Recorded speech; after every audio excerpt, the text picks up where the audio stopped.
Hey, Steve, I'm really hoping that, at some point we get, have you been on Facebook and seen all these people talking about like the cost of matches and the cost of worlds and the deficit? Have you seen any of these posts? Oh yeah, absolutely. I have. I wish we could talk to somebody and really, let's walk through some numbers, man. This is crazy. I know. It would be nice to get somebody on the phone and the podcast and share that with everybody. Hey guys, Oh, I just happened to be popping in. This is Jake. I got this sheet of paper here. I may be able to kind of clear some of this stuff up for you. oh my Hey, what's God. going That's on, that's Jake? beautiful. That's beautiful. Jake, how you doing? Wait a second. We got to start this out right. Welcome back, everybody, to another episode of the Steel Target Paint Podcast. I'm Jeff Jones. And I'm Steve Foster. How you doing, Jeff? I'm doing good. And Jake's on the call. Hi, Jake. Hey guys, how are you? Doing well, Good, doing good. well. So, Jake, what is that little piece of paper you got in front of you, and what can you share with our listeners?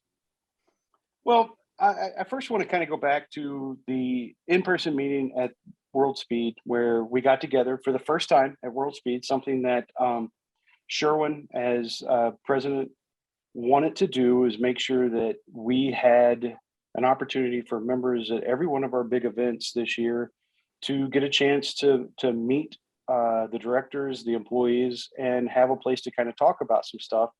And one of the questions that was brought up was, the cost of that event.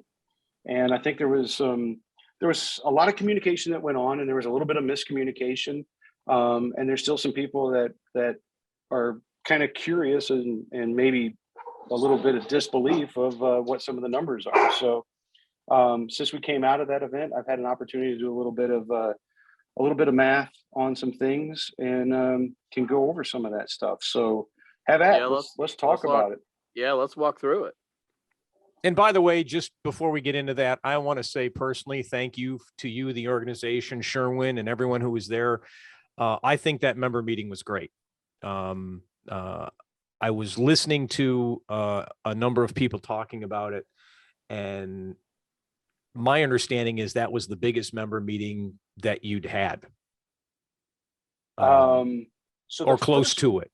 yeah. So I don't remember what the head count was there, to be honest with you. I know that the first one that we did, where we made some big announcements about it, and it was the first year of Foley's presidency in 2016 under the pavilion there at Universal had like 45 people.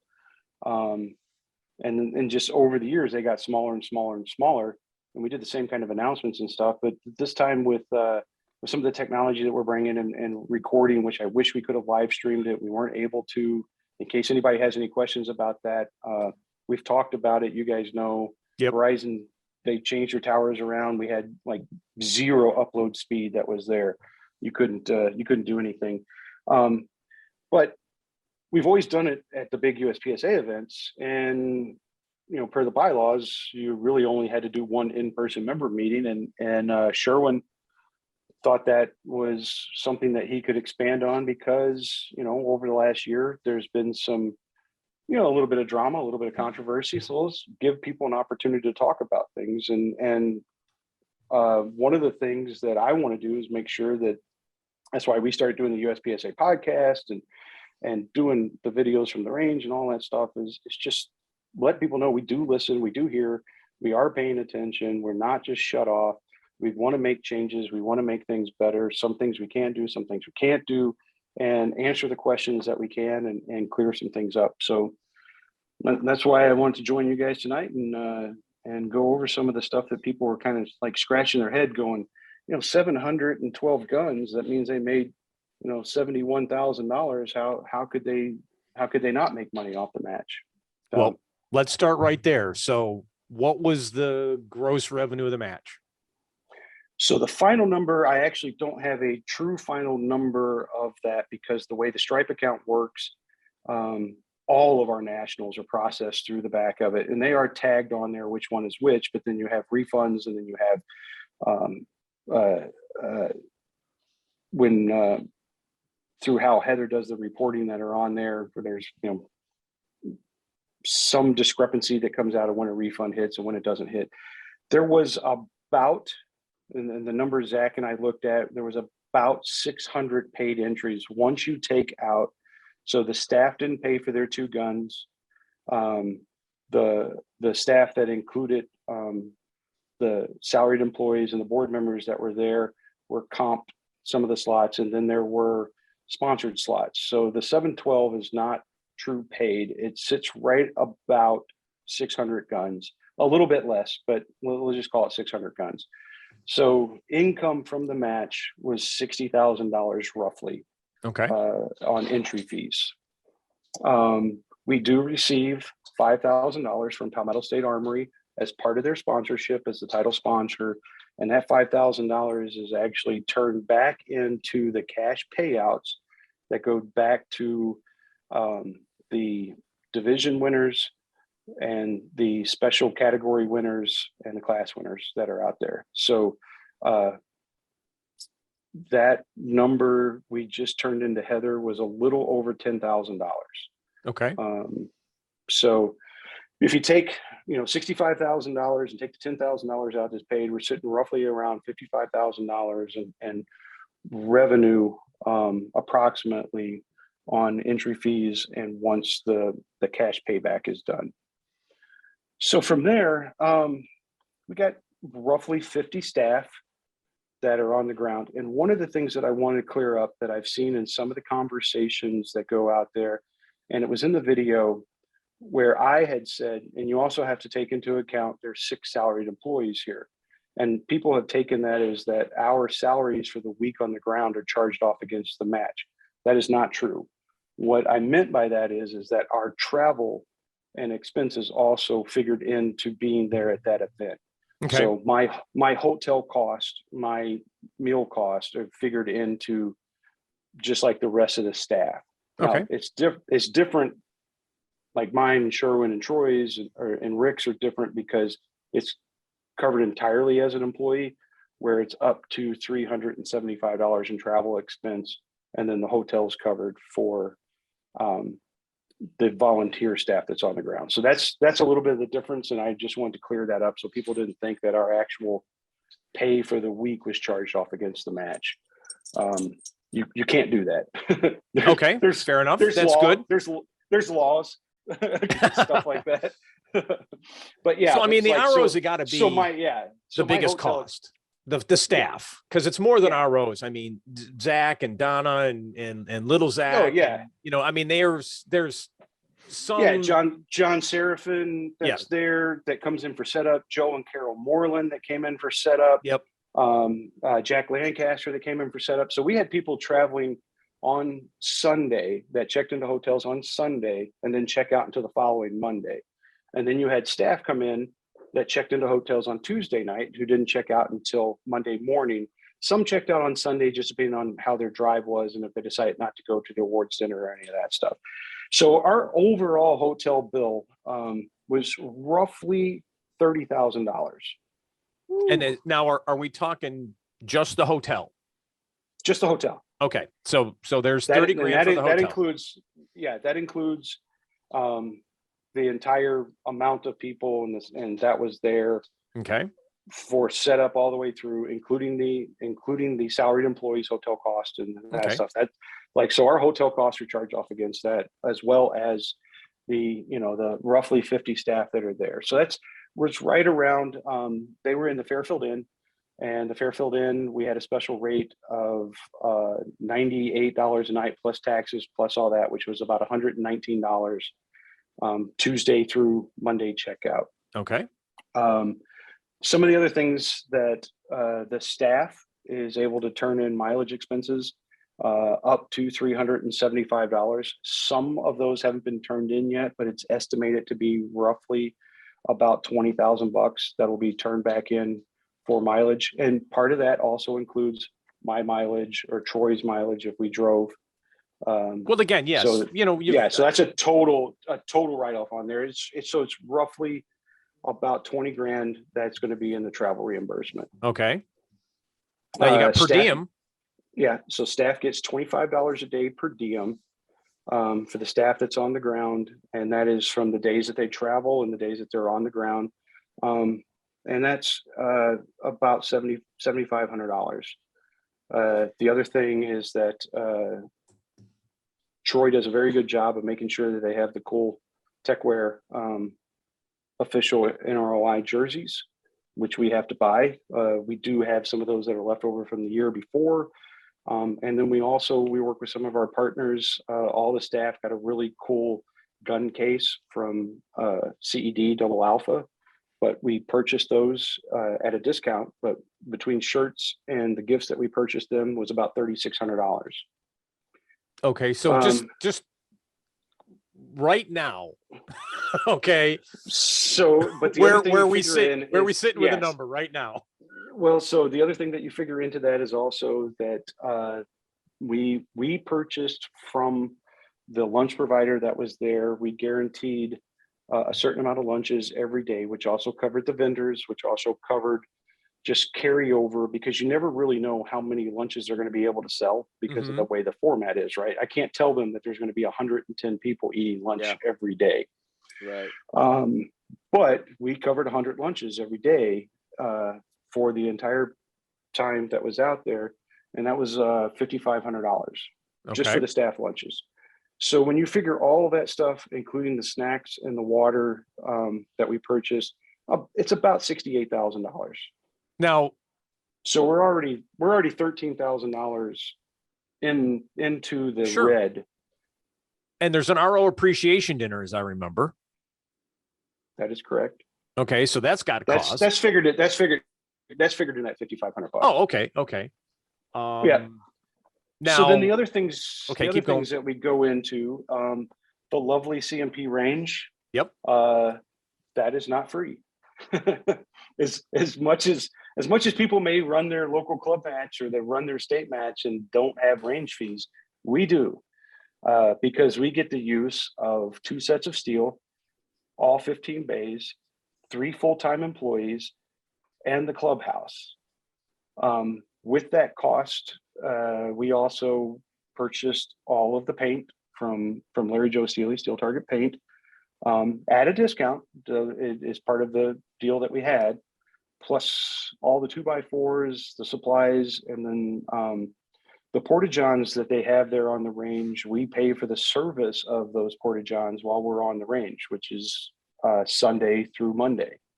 So that total is right about $17,500. Okay. On top of the $68,000 that we're already at. Sure. All the cool Steel Challenge hats and the match Tough Products PVC patch that they did, the match logo, that was a swag item this year. Yep. That we purchased. The hats were purchased from TechWear USA, the patches from Tough Products. That was about $4,000 for those. Manny Bragg, the cups and the trophies, was about $2,500. The awards location at the International Motorsports Hall of Fame, that was $2,500 to. By the way, I've been to. This is my 4th Worlds, and we've been crammed into the meeting room at the CMP. We've been out back at the CMP. I love the venue.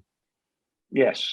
Yeah. And the venue was actually, originally the venue was going to be inside the Talladega Raceway, which we did in October at the USPSA event.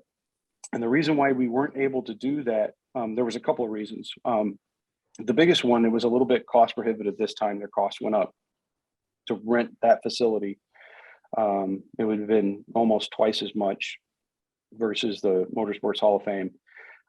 And you had to use their on-site catering. So the cheapest meal on the on-site catering there inside the Talladega Raceway was 3 times as much as what we were able to pay the caterers that we did this time. So, and that meal, again, we guaranteed them 300 meals, whether there was 300 people that ate or not, at the price was a little over $5,000.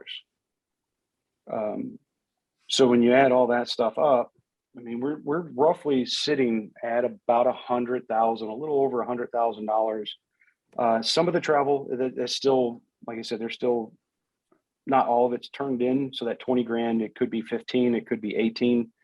But we're estimating it around 20. So we're just going to sit roughly about $100,000 to put on the World Speed Shooting Championship this year. That covers everything to be there at that facility, the awards, all that stuff, is what it costs to put on a 5-day long event at that facility.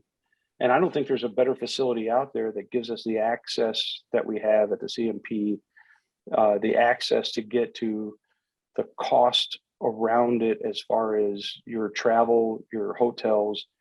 There's a lot of things that figure into that. I mean, we're just to give anybody an idea, we have an event in Grand Junction, Colorado in June. The hotel cost is about $60 a night more per room. And that's a USPSA Nationals that's going to have more stages, which also means more staff. Yes. Yeah. So the one thing that is a constant at the World Speed Shooting Championship is that it's 8 stages. We have actually grown the staff a little bit more each year. And part of that is because you can't just have 2 people on the stage at that championship. It's not like at your, your state championship. And there's nothing wrong with having a state championship with only 2 people. But at the World Speed Shooting Championship, where people are, setting world records, you've got to have somebody on the timer. You've got to have 2 people on either side. You got to have people watching, for a foot fault on outer limits. You got to make sure that, make up shots on roundabout or speed option or, smoke and hope. You can't just do that with 2 people. How about just the fact that you watch one of these amazing shooters shoot a 111 on Smoke and Hope, and you're like, what did I just see? Right. I blinked.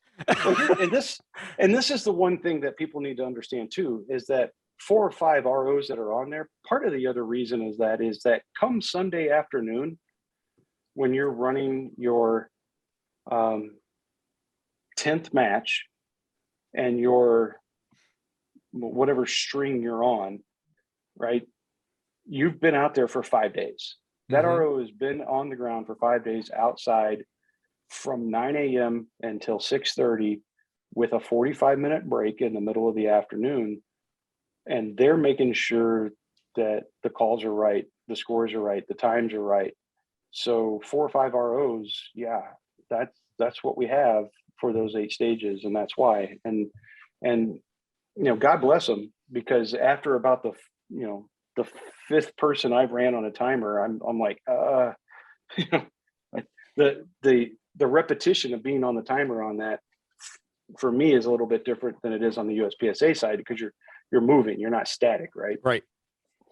And so you're yeah. also, and of course, after the course of fire is shot, then you're moving around and you're Right. scoring the targets, and there's a lot more movement. It's amazing. I had been an RO for 2 years. I think the first 2 years, maybe the first year was there. I think the first year you did outer limits, didn't you? Yes, I did. And it's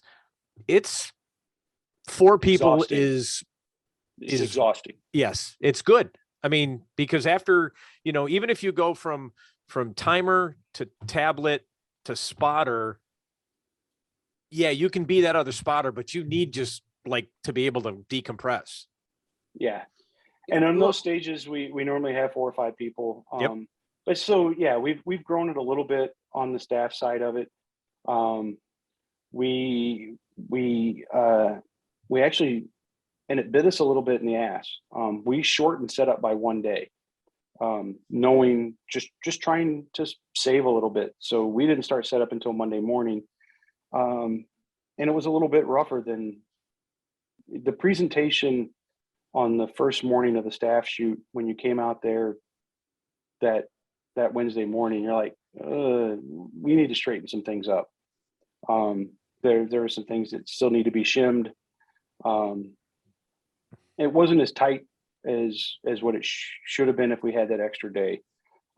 So that a lesson learned there, but that, was also trying to save a little bit of cost and expense. But the reality of it is that, yeah, it's about, $35,000 to $45,000, just depending on what the final amount of travel that's turned in above entry fees. So people ask, how can you do that? Well, activity fees. So the way the organization is set up is that we receive income basically three main ways: membership, activity fees, and then our partnerships and advertising and royalty agreements. Membership obviously is the bulk of where the income comes in that runs the day-to-day operation of the organization. Activity fees are designed, it was originally designed on the USPSA side to offset the cost of national events. And then when the classification system went into the world speed shooting, or the still challenge side of it, it was to offset the cost of the world speed shooting championship. Now, little known fact is that even when the world speed shooting championship was outsourced with other people running it, not being ran through the organization, it never ran into the black then either.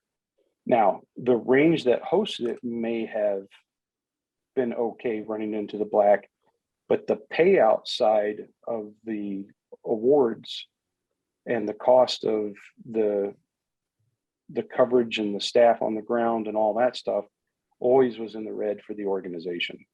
So even back in 2011, 10, 12, and the last year that it was out in California, it's always been $30,000 to $45,000 in the red for the org. It's never been a profit center, and none of the nationals have been. I was going to say, and this has got to be the same for all of them. Yeah. Regardless of, for all the pistol events in USPSA, multi-gun, it doesn't sound like any of them really have the potential to be in the black. No. And that's partly by design. I mean, they could be, they obviously could be. I mean, the entry fee could be $150, it could be $200. But at a certain point, there's a tipping point, right? 400 competitors at $200 a head is the same as 200 competitors at $400 a head. Right. And there's a give and take there someplace. And since the org financially, even though there's a deficit budget that is this year, that's projected for this year, financially, there's investment accounts, there's a cash account, the money that has been, wisely saved and not blown on, crazy ideas and things like that, are designed to support the org in times where you have a downturn in activity or you have a downturn in membership. In this case, you have a downturn in, when we hold, all right, to give you an idea. So if you're a life member and you pay $500, we have to hold that $500 for 20 years. And then it basically, we service you at $25 per year as a life member. That money gets put into CDs and investment accounts that sit there. And sometimes the investment accounts show a gain and sometimes they show a loss. Well, if anybody's looked at their 401k or cryptocurrency or whatever else is going on right now, investments are showing very large losses right now. So that's one of the things that shows as a deficit on the budget that's out there. We did pick up another event this year. I presented about having multi-gun nationals brought back on top of still having two gun. And that was at a financial drain. And it's up for discussion as to whether USPSA should be a multi-gun or not in multi-gun, because we don't collect any activity fees off of it because nobody runs USPSA multi-gun outside of nationals. On the Steel Challenge side of USPSA, there was about 72,000 activities last year, which sounds really good. That number has grown, exponentially each year. But that's at an average of $1.12 per activity. about $80,000 in activity is what's collected on the Steel Challenge matches at your local club, your tier Lots one, of tier two, lots tier of three. lots of level ones, some, more every year, but a lot, level twos. Right. And then I think world speed in area is considered level 3, right? Correct. Right. So, so- it's $1 per gun at your club match. Yep. If you run a state championship or a section championship, it's $250 per gun. And if you run an area or a tier 3, it's $5 per gun. Is what the activity fee is. So the average is last year was about $1.12, if I remember correctly, off of it. So it's about $80,000. So the difference of what we're in the red for the match is covered by the activity fees. Now, and this isn't, I don't want this to be taken as a negative against the Steel Challenge shooters, because I mean, you guys know I shoot Steel Challenge. I'm chasing Masterclass in all the divisions except for Revolver, because I'm not a masochist. That's not what I heard. I enjoy the hell out of shooting Steel Challenge, and I think there's a lot of opportunity that's still out there to even grow it more. And 3 years ago, put this whole big plan out there about growing it internationally and all kinds of stuff. But when you look at, if we doubled the size of the matches that are shot right now, you're only looking at increasing about $80,000 or $90,000 in activity fees, which is a substantial amount of money. But on the USPSA side of it, because the classification system is a lot different and there's more clubs that are out there, I mean, we bring in between $550,000 and $600,000 a year in activity fees on the USPSA side of that. Wow. And it's because it's tiered a little differently. That's out there. And this isn't one of those things about, this is why USPSA doesn't care about Steel Challenge. I believe people are seeing that that's not the case.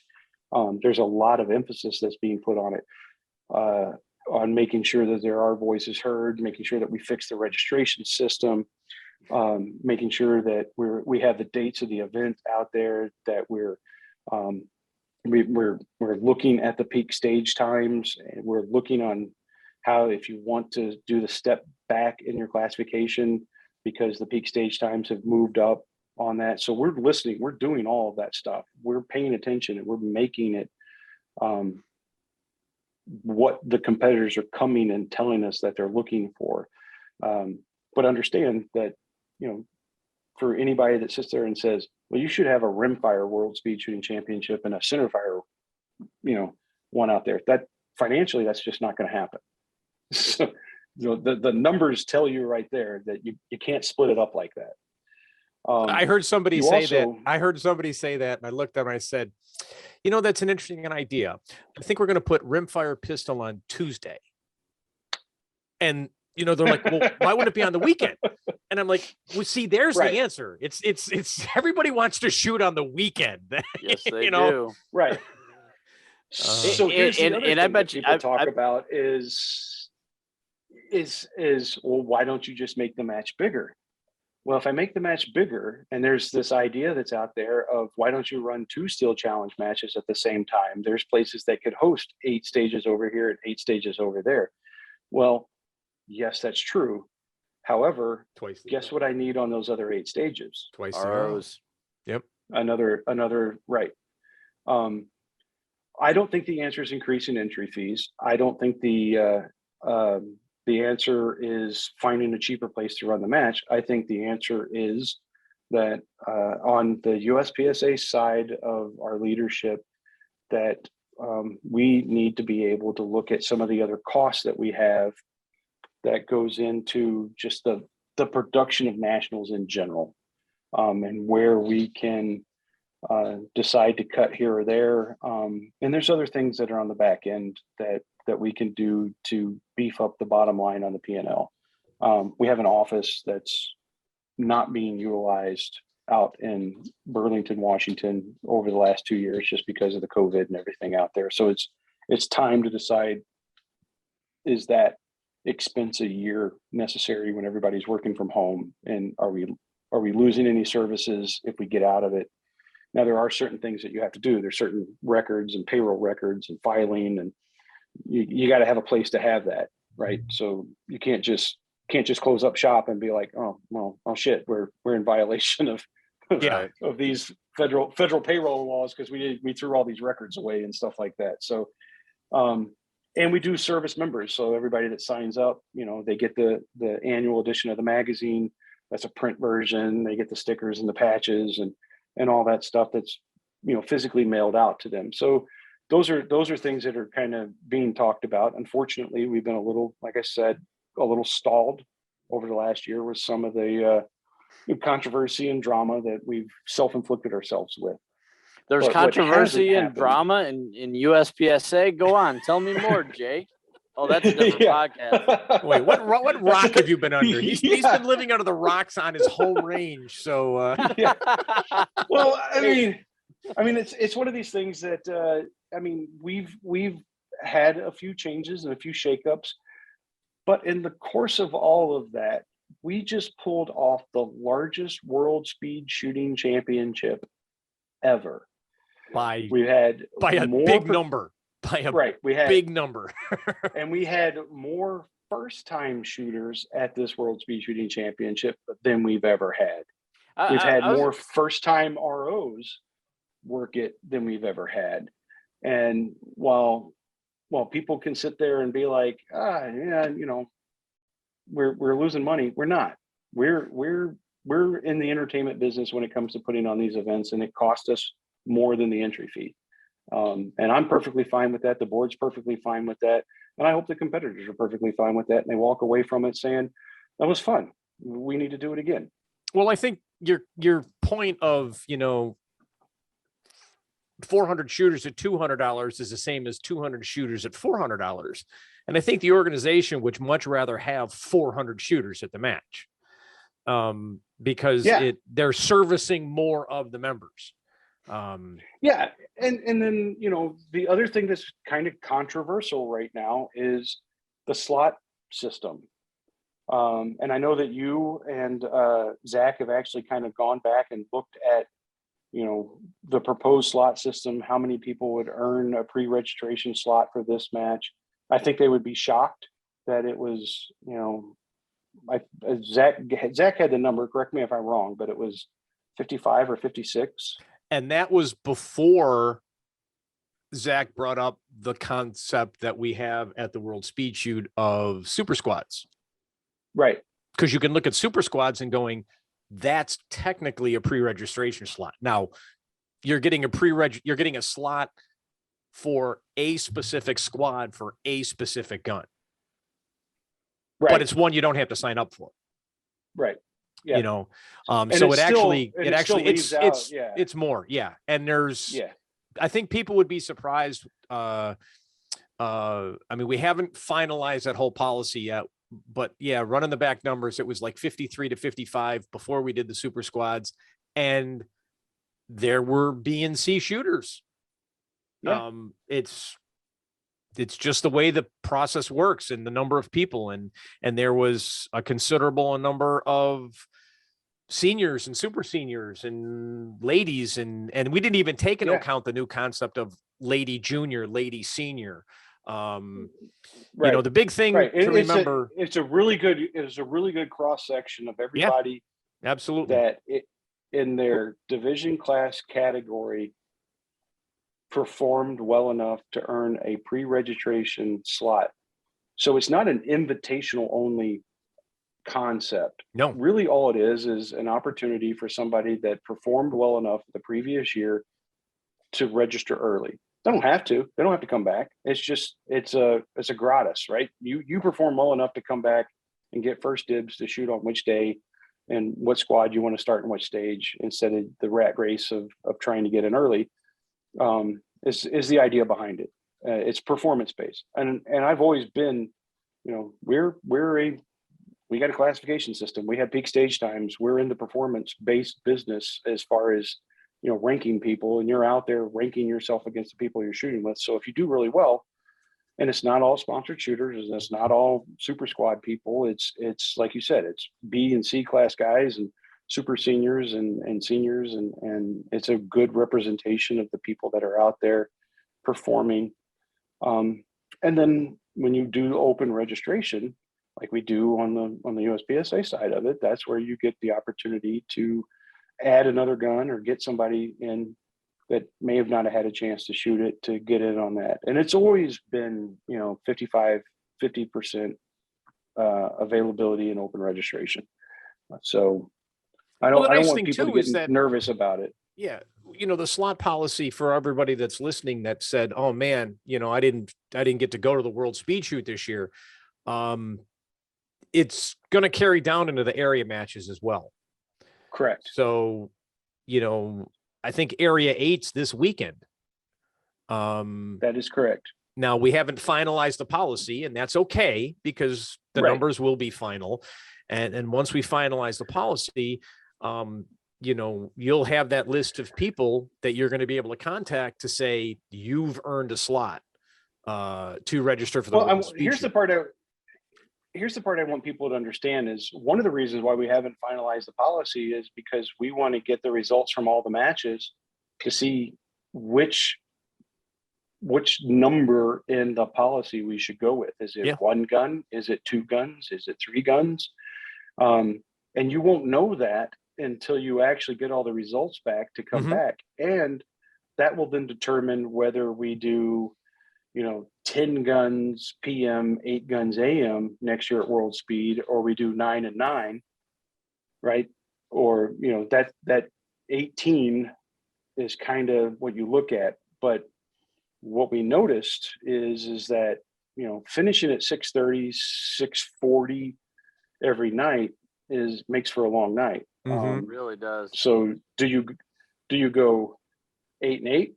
Do you go 10 and 8? Do you go 10 and 7? Do you go 9 and 7?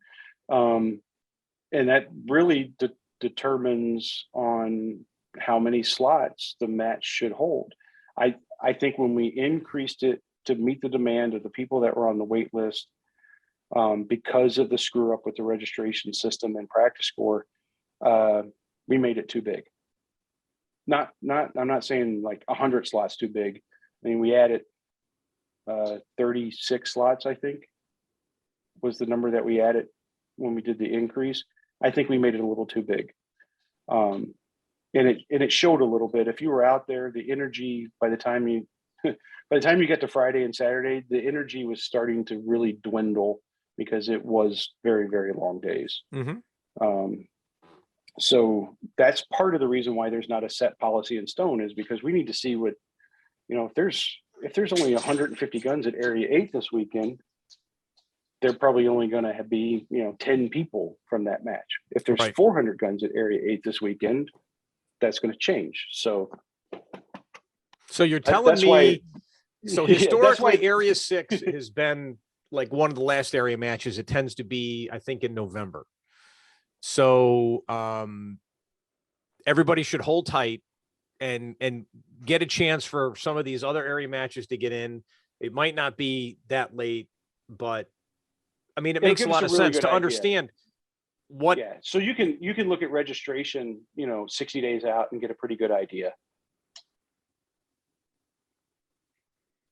Yeah, because that is, as long as, like, we couldn't do that with World Speed, because the one thing that we didn't do, when you register, you don't put in your classification.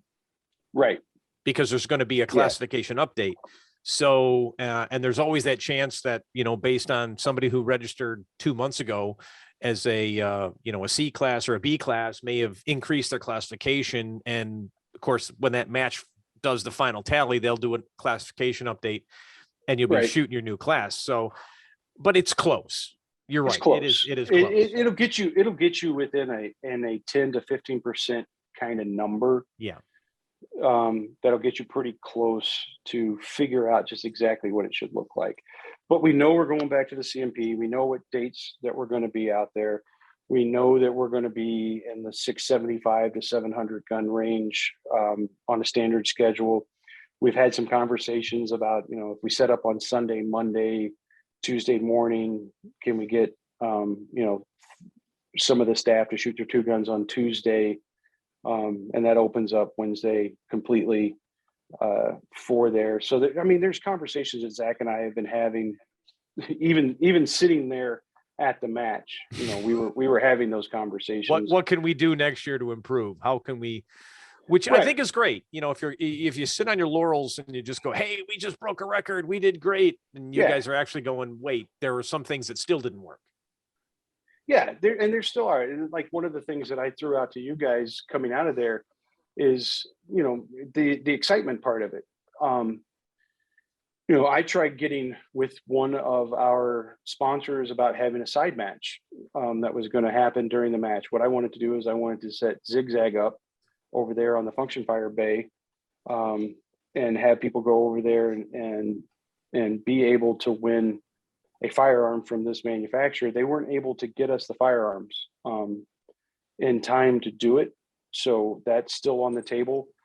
I think that the special awards for Steel Master, Rimfire Master, Rifle Master, I'd like to see a much bigger deal made out of those. I'd like to get with some of our vendors to see if they want to put a little bit more cash behind that to get more people running for Steel Master.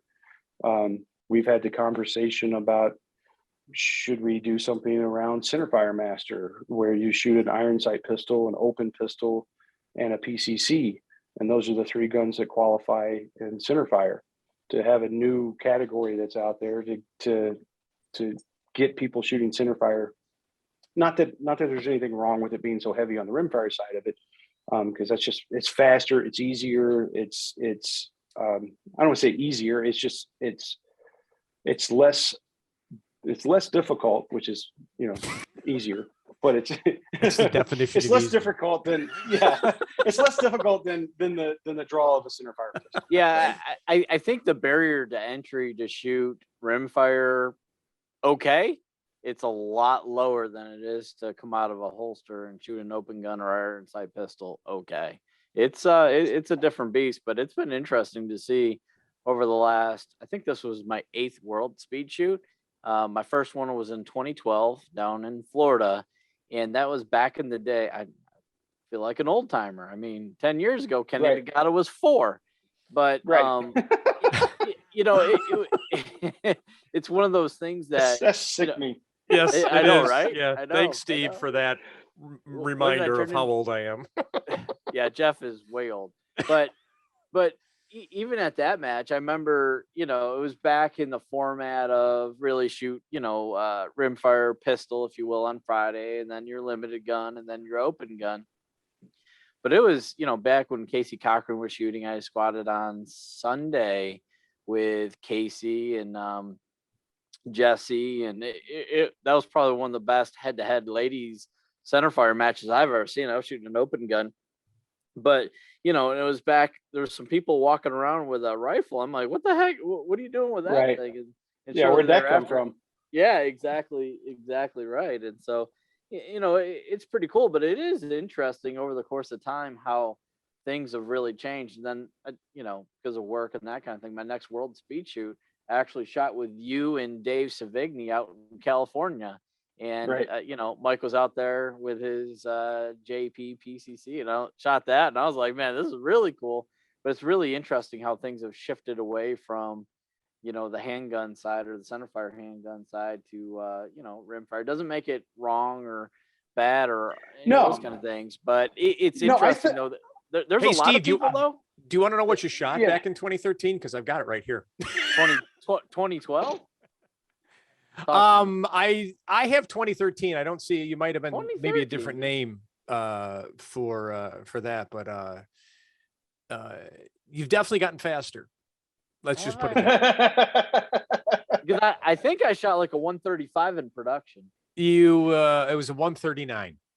Okay, look at that memory from being 10 years ago. Yeah, but rimfire pistol, I think I was like in 13. You were in 12th place. Hell yeah, I was. With an 88.92. Is that crazy? That's crazy. And what was the time coming out of the one just now? Well, we can't. Steve had he DNF'd his gun. No, I mean the fastest time. So Oh, you were in the top 55. 15. Yeah, so you were in the top 15 with an 88, right? Oh, Oh yeah, that was the 12th place. Don't shortchange me, Jake. All right, yeah. Yeah, now with an 88, you'd have to scroll down 3 pages. oh yeah. Yeah. Well, I Yeah, mean, we've you're had the down- you're down- discussion. You're down there where I'm shooting. We've had that discussion a number of times where it's like everybody was chasing that 70 and it got broke. And then everyone's like, screw 70. We're going right to 60. Yeah. So here's the funny thing, and this is the part that kind of got me thinking about that, the centerfire master. And I was talking to Colby Pavlak, right? And Colby's been doing this for a long time. And he was more excited about his revolver shooting. Yep. Being Broke only 100. only one of 3 people ever to break 100 shooting revolver on this. And that's where in my head, I'm sitting here thinking he considers himself to actually be kind of like the 3rd generation of steel challenge shooters. And when you kind of look at, when you go back to the old hat guys, Robbie and Jerry Barnhart and Jethro, and stuff. Yeah. You can go down the line. Yeah. And then you go to Max and Casey and Jesse and Shane. And then you drop down to, Colby, Cole Bush, those guys are kind of that 3rd, and now you're into, the 14-year-old wonder kids and stuff out there that I'd like to see them pick up centerfire pistols. Yeah. And add that and chase that. Either chase it on the steel master side of it or chase it on the centerfire side of it. And grow them into, chasing that additional title or additional challenge that's out there. Like I'm you not said, saying it's the right hard. choice. I'm not saying it's the right It is choice. difficult. But Yeah. But the potential, because you and I had talked about this, and I sent you an email with some of my thoughts. But Right. you brought an idea here, and maybe to grow that, there's a category-based steel master. So suddenly now, the junior that is interested in trying to compete against this, who is going, now, wait a minute, I'm competing against Jesse. I'm competing against, if KC decides to shoot an iron sight, I'm competing against, some of the past winners, Ethan Anacondo and Dave Savigny. But now I'm just competing against other juniors who are doing this. Not saying it's the right choice, but again, this you got to throw these ideas out and let them right, float around, because again, the whole those older guys on the rimfire side of it will be like, I can't keep up with that kid. Oh yeah, I mean, yeah. Well, see, we're going to start there's new categories. There's going to be 21 to 25, and then there's 25 to 35. No, yeah. Let me tell you my thoughts on that on another podcast. I got time. Speaking of that, I what really kind of got me excited about it is that we just crowned a new steel master, and it's the first time that a lady had won that. And Yep. I mean, and Jesse's always been at the top. Let's not discredit her, as she's always been at the top, even on the USPSA side of it.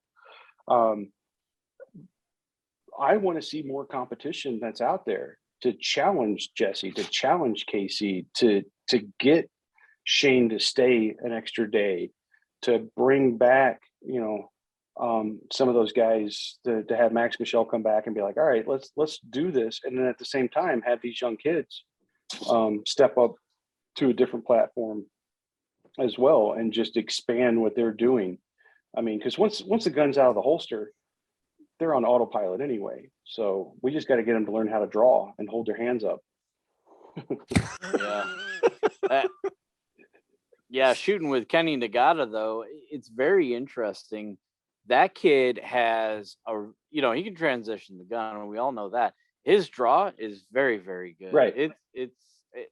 He's got a draw like Casey coming out of the the Army, you know, that kind of fast, and it's Right. you know, it's on target every time. It's pretty interesting to watch. Yeah. I went over there and congratulated him, and I thanked his dad and talked to him a little bit, and then told him that, that he needed a girlfriend and a driver's license to really start distracting him.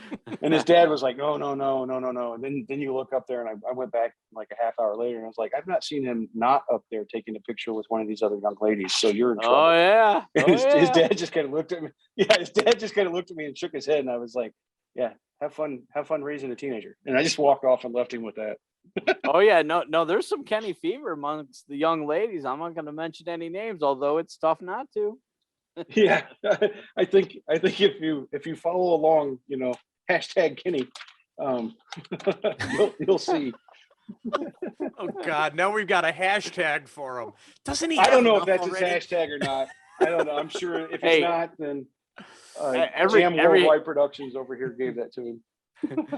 You know, every hashtag I'm thinking of is not for this G-rated show. So I'll text you guys later.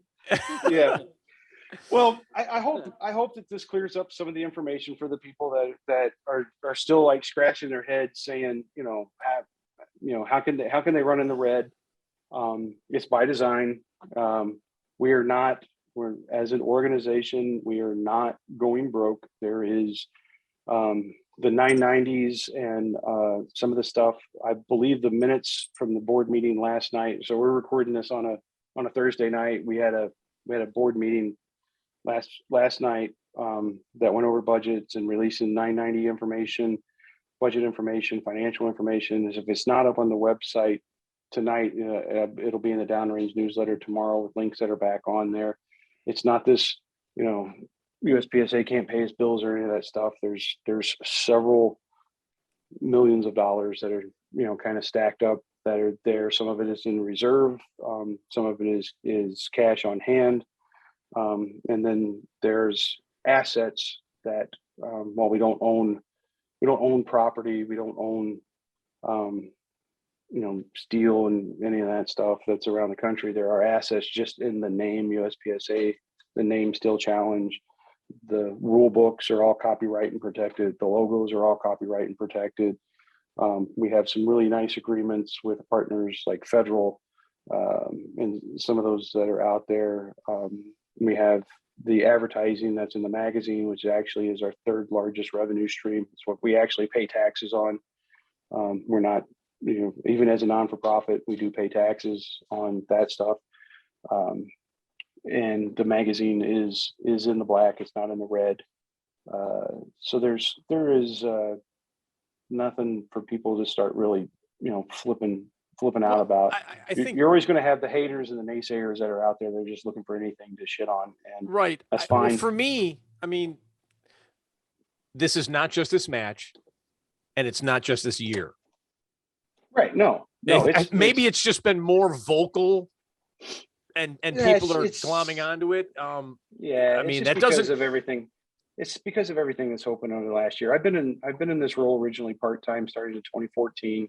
I went full-time in 2017. We've never made money on nationals ever, whether it was outsourced or not. They're not profit centers, and they're not designed to be profit centers. They'll never be designed to be profit centers. Even if we owned our own range, the cost of owning that own range will never offset the profit center that's out there, just because the staff and the upkeep and all those other things. And not that I'm saying we should own our own range. We actually, per our bylaws, we can't. It's much better to have partners like CMP, partners like we used to have down at Universal, partners that were growing with Grand Junction at Cameo. And then we're even looking at the Volusia County, Gorka's range down there, as he's continued to grow, of what we're able to move around the country match wise.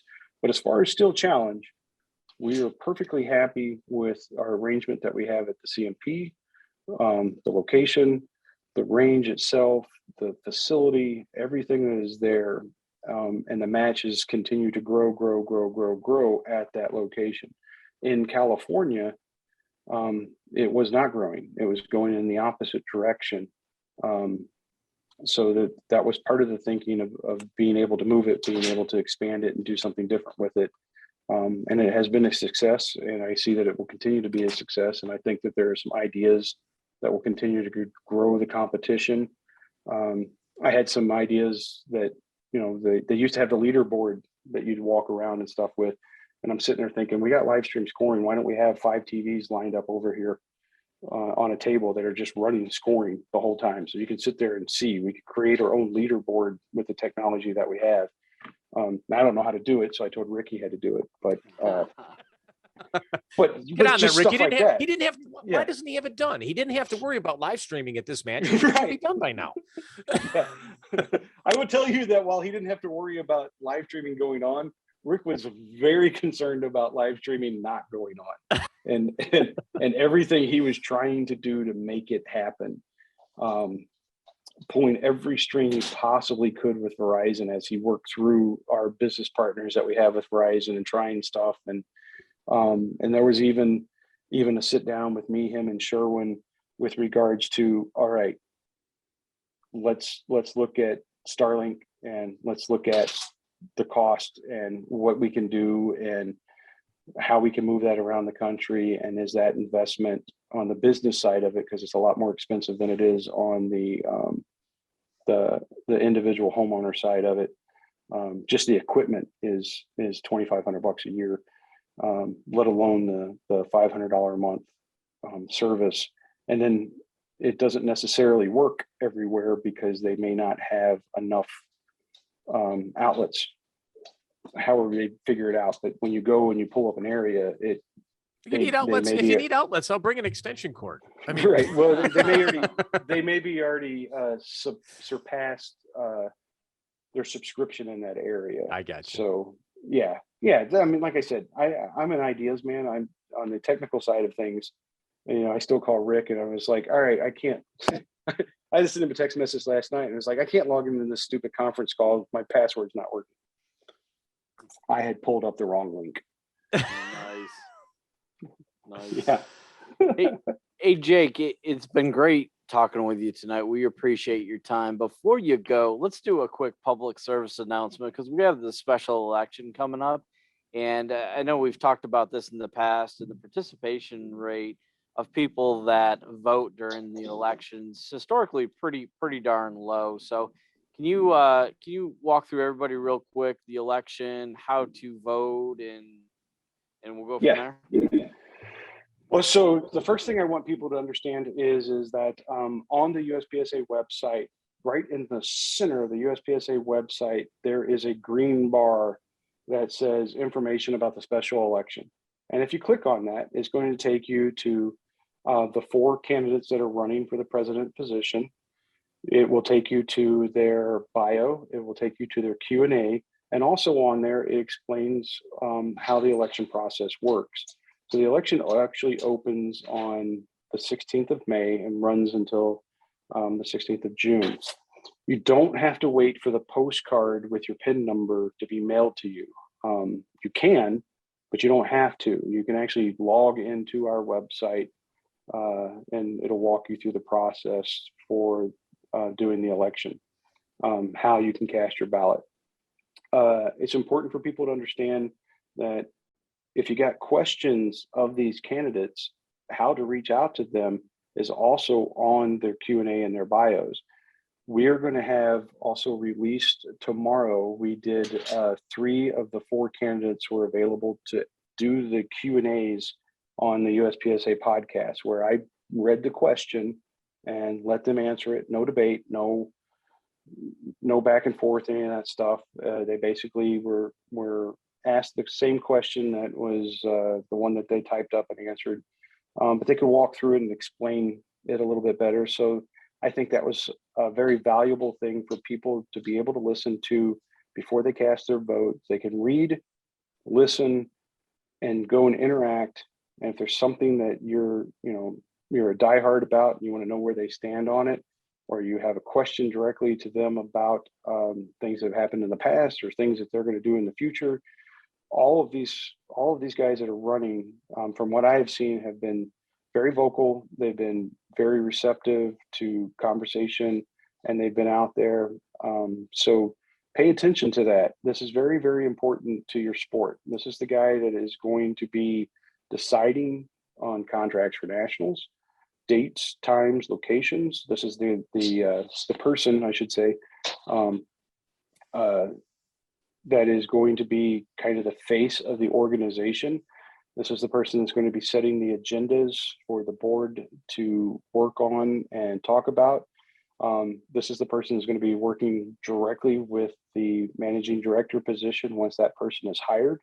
So while there's people who think that that position may have been neutered or knocked down a little bit because it's not considered a full-time position, it is a salaried $66,000 a year is what they set that amount at, person that is going to be representing you to the industry, to the matches, the people that are out there. And it's very important that you pick the person that you feel like best represents your best interest and the best interest of USPSA.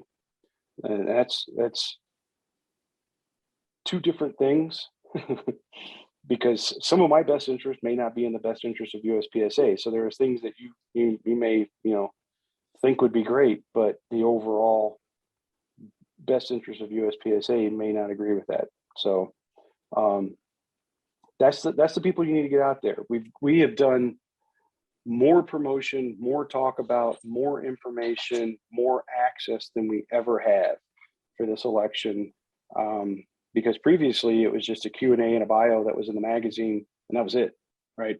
I got tired of doing that because we always had people saying, I don't get the magazine, or it came late, or whatever, or I never knew this, and so it's there. If you say that you don't have this information, because we've been direct emailing as well, if you don't have this information, you've not looked. If you want to be involved and vote and see what's out there, it's there for you to go and get and make a decision on. I just went to the site and found the big green bar as I scroll down, and it's there, and I clicked on it, and absolutely here. And you're also telling us that you said 3 of the 4 candidates is going to be on the podcast. Is that it? The USPSA podcast? Yeah. So there'll be each one of the candidates that were able to participate was kind of short notice. 3 of the 4 were able to participate in the timeline for us to get it edited and back out before the election started. And it will be released tomorrow with links on the website that'll go on the Downrange newsletter. And then we'll post it up across the Facebook and Instagram channels as well. They're each individual, so you can go and listen to each one of them. Not one of them lasts longer than 30 minutes. So there's absolutely no reason why you can't go and listen to the candidates that are out there and get a better idea of what they're talking about. And for everyone who stuck around this podcast after an hour and heard that, thank you. Yeah. Edit this and put it back in the beginning. Well, fantastic. Are you telling me people are going to shut this off after like 30 minutes of listening to me? We have extremely loyal listeners that just can't wait to hear this. I don't know. You know what? I've said this is Steve and I love doing this because we get to talk to people and friends, and we get to talk shooting, and we don't make a dime on this, and that's why we do it. And so, hey, Jake, don't tell him all the money I'm making off of it. It would crush him. It really would. We'd have to pick up the pieces. Much better to keep me in the dark. It's safer that way. I'm a little curious that if you guys aren't making money off of this, how are you going to pay me for my appearance? Oh man, the appearance fee. I forgot about that. I forgot about that. All right. It's buried in the 100,000. Awesome, guys. Spend at World really, Speed yeah, it's in there someplace. I really appreciate it. I appreciate you guys taking the time to do this, getting the information out there. You guys have done an awesome job with your podcast and promoting SEAL Challenge, and the teams that are out there. And I know that you guys have some matches coming up that you're going to shoot. Unfortunately, I'm missing Area 5. I'm missing the Michigan State because of the schedule that we have with the other nationals. I think I'm going to try to make Area 6. It just depends on a couple of other things that kind of have to fall into place. But I just earlier today, I just went and got a cortisone shot into my left shoulder where I have a bone spur in my rotator cuff. So For all those shooting nationals, Jake is setting himself up for why he had trouble. I am setting myself up as to why I'm probably going to be shooting rimfire. It's pretty elaborate, but I bought it. This is why we do the podcast, Jake. This is exactly why we do the podcast. I got X-ray evidence. I got X-ray evidence of it too. It's horrible. You should see it. It would make grown men cry. Yeah, because it made me cry. Jake, the next time you see Kurt Grimes, ask him to show you the picture of his knee replacement. Yeah. Anyway. No, I don't. I'm doing my best to stay away from all that stuff. That's probably better off. Yes. Yeah. Either that or I'm going full robotic. Yeah, that's possible. I was just looking here. You know, we were talking about the area championships and 8's this weekend, and then it looks like 3's coming up here at the end of May. 5 is early June. 7 is in August. 1 is in August. 6 is in September, and 4 is in October. So yeah, and they're working on 2. Great. It's fantastic, you know, and anyone out there in area 2, you know, get involved, help out. I mean, it's important. It's important. I can tell you that the Range in Grand Junction Cameo can run it. They need a match director. And August timeframe wasn't going to work. In September, it could work, even though they have the IDPA Nationals, but they have 8 new bays that they literally can run the IDPA Nationals on one side and the Area 2 Steel Challenge on the other side. All right. Awesome. Well, everybody out there in Area 2, you know, you want to see that area match happen, step up and put your name in for match director.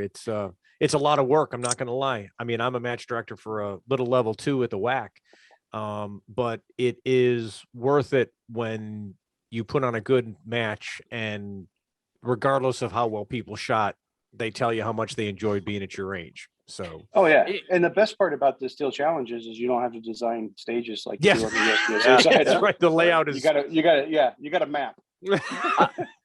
I'll throw this out there. So our friend Kurt and Maria Grimes, the last couple of years have run amazing Area 2 match. One of the best matches in the country. But their son, Anthony, and daughter-in-law Mo are she's pregnant with twins. So it's gonna be maybe a week or two was her due date before where Area 2 was gonna be.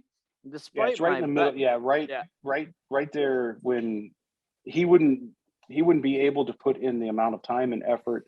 Yeah. And if she had the babies right then he was going to be gone, and there was nobody to fill in for him. So, yeah. And if he would have been at the match and missed the birth of the kids, right. Well, Kurt, I got a big basement, so. Yeah.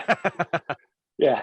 It only happens once, and you don't want to miss it. So take it from all of us. Right. That is a great excuse, but it's an opportunity for somebody to kind of fill in, move it to, a great facility that's out there. I know that Leighton Otheisen, if you get a hold of him, Area 2 at uspsa.org is willing to help. They may be able to do something out at Rio Salado or Ben Avery and the Phoenix area as well. He has some contacts out there, but it would be in the November timeframe. Then he gets a little tied up because he is on the senior open world shoot team. So that's where he's got some restraints that he's running up against as well. Fantastic. Well, Jake, we really appreciate you coming on, sharing the information. Hopefully this has cleared up a lot of questions of people. But you know what? If they do have further questions and they'd like to talk to you and not on Facebook, what's the best way for them to contact you? Not not on my personal Facebook pages. Exactly. Yeah. And don't tag me either. Corey Klemenshevitz. Jake at uspsa.org. You can do that's my direct email. There's a couple of different ones that are on there that are on the contact site, support at USPSA, front site at USPSA, nationals at USPSA. They all come through eventually and make it to me on that stuff. But yeah, that's the best way to do it. Communication through even on the USPSA Facebook page and Messenger. You're going to get an automatic reply back if you go on there and ask something. Just that's the way that it's set up because it's a business page. It just sends you an automatic reply, and I don't see that right away. But if you pop me an email, I'm usually either right away or within 24 hours. It just depends on if I'm on the range. You know, I leave tomorrow to go to the Talladega to set up for the Classic Nationals.